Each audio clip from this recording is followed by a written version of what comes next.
Hai AMS members, ketemu lagi dengan saya. Gimana liburan kalian semua? Aman ya? Jangan lupa bentar lagi bursa kita buka. Kebetulan posisi saya sekarang sedang liburan di Bali. Lokasi saya berada di Atlas Beach Club. Di dalam video ini saya ingin meluangkan waktu saya untuk sharing sedikit nih tentang apa yang saya tahu mengenai 4 fase saham atau saham siklus.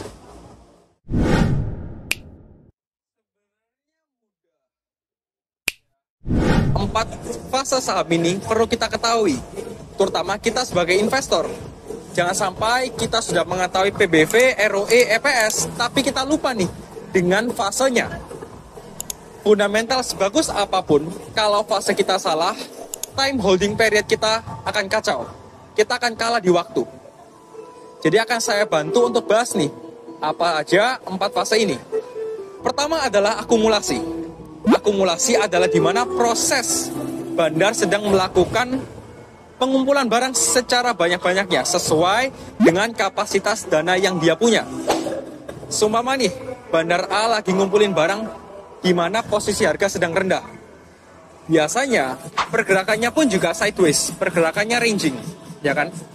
Dan biasanya pun bandar melakukannya secara diam-diam, tanpa sepengetahuan retail, trader, or scalper. Setelah bandar sudah selesai proses akumulasi di mana harganya di bawah, sekarang ganti nih masuk ke fase selanjutnya, ya. Masuk ke fase selanjutnya yaitu markup. Di mana sekarang retail scalper sudah mulai notice nih. Oh, saham ini berpotensi. Mereka FOMO or fear of missing out. Harganya diangkat naik di mana bandar sekarang sudah punya barang nih di bawah. Sisa retail nih yang mau beli barang untuk diangkat naik, ya kan? Jadi penggeraknya pun sekarang ada juga sebagian adalah retail. Nah, sekarang sudah ada retail dan bandar nih yang punya posisi barang. Sekarang tinggal arahnya mau kemana? Otomatis kalau markup, harganya akan diangkat naik nih. Posisi harganya sudah di atas EMA, Moving Average or Moving Average Exponential. Ketika harganya diangkat naik, lama-kelamaan ada waktunya jenuh, di mana sudah memasuki fase ketiga. Ya, kalau pertama adalah fase akumulasi, kedua markup, dan yang ketiga adalah distribusi. Distribusi juga sama, pergerakannya akan ranging, akan sideways. Ya, pergerakannya akan sideways. Bandar melakukan distribusi atau sudah mulai menjual barangnya. Kemana? Tentu saja ke pihak retail atau trader ini. Nah, mereka juga nggak tahu kalau bandar sudah mulai melakukan distribusi. Ya, ini yang lucu, seringkali kita ketipu nih. Kita harus benar-benar pahami bahwa bandar sedang melakukan distribusi. Salah satunya kita bisa melihat nih dari broker summary-nya. Yang sudah kita bahas adalah proses akumulasi, markup, dan distribusi. Kalau akumulasi di mana bandar ngumpulin barang, harganya sideways. Markup adalah retail or trader sudah mulai FOMO, sudah mulai fear of missing out, dan harganya sudah bergerak di atas EMA atau moving average. Posisi sedang bullish. Sekarang memasuki di fase distribusi.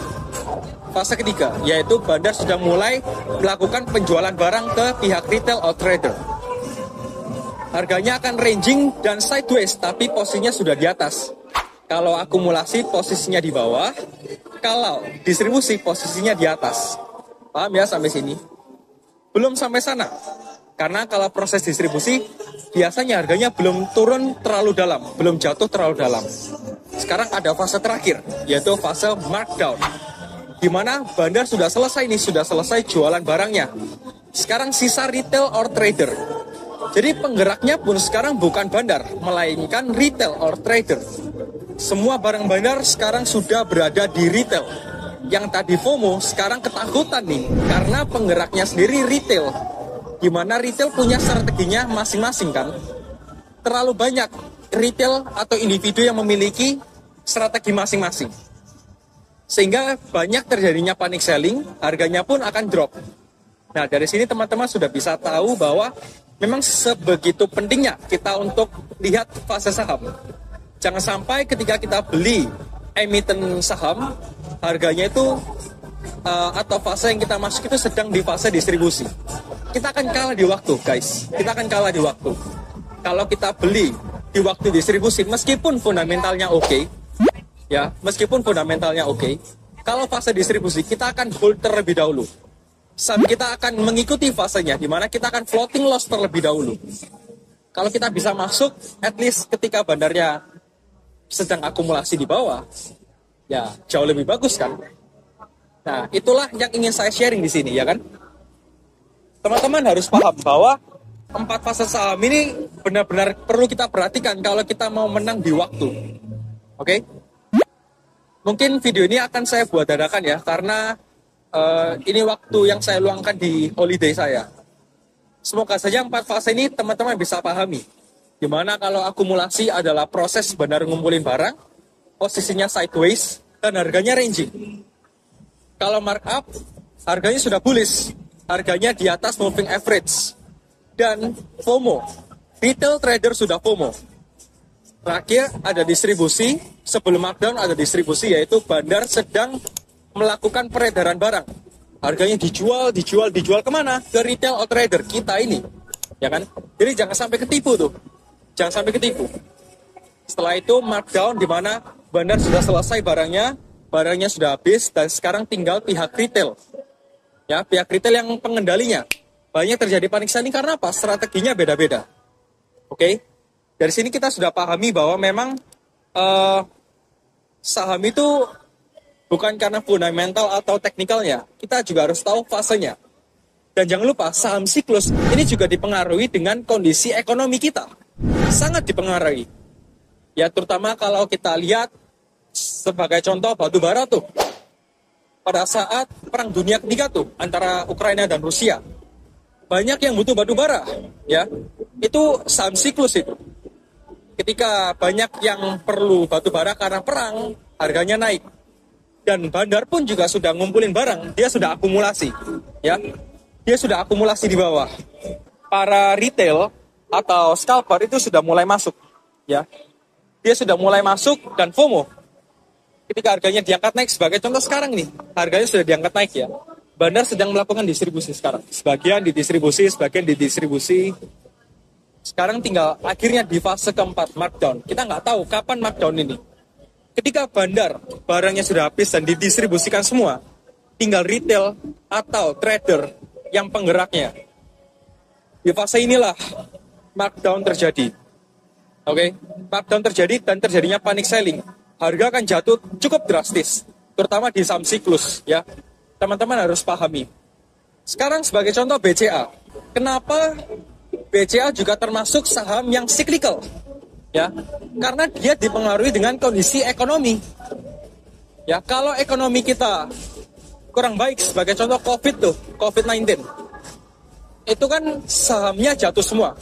Sama BCA, BNI, BRI, itu saham cyclical, saham siklus yang sangat dipengaruhi dengan kondisi ekonomi. Apa saham yang nggak dipengaruhi dengan kondisi ekonomi? Bisa saham defensif, ya. Contoh sebagai konsumer, sektor konsumer. Ada ICBP, INDF, banyak yang konsumen. Kenapa? Karena itu adalah kebutuhan. Ya, itu adalah kebutuhan. Kita maupun perang maupun krisis, kita tetap perlu makan. Itu adalah kebutuhan. Apa sih 4 fase saham itu? Ya, akumulasi, markup, distribusi, dan markdown itu sebenarnya apa? Kalau teman-teman dengan melihat video ini sudah memahami 4 fase saham, siklus saham, menurut saya video ini sudah berhasil. Karena yang ingin saya targetkan dari video ini adalah penjelasan saya tentang 4 fase itu. Akumulasi, markup, distribusi, dan markdown. Nah, kalau memang sudah nangkep maksudnya, ya saya anggap video ini berhasil. Ya, kalau memang ini berhasil, saya mohon bantuan untuk supportnya. Klik tombol like dan subscribe-nya, support saya terus, motivasi saya terus. Saya akan bagikan sharing sedikit-sedikit apa yang saya tahu. Dan kalau memang berpotensi untuk kalian mengembangkan potensial dan performan kalian, akan saya bantu untuk share. Jangan lupa juga klik link grup Telegram saya di kolom deskripsi di bawah. Sampai jumpa lagi di video selanjutnya. Saya mau holiday terlebih dahulu. Goodbye.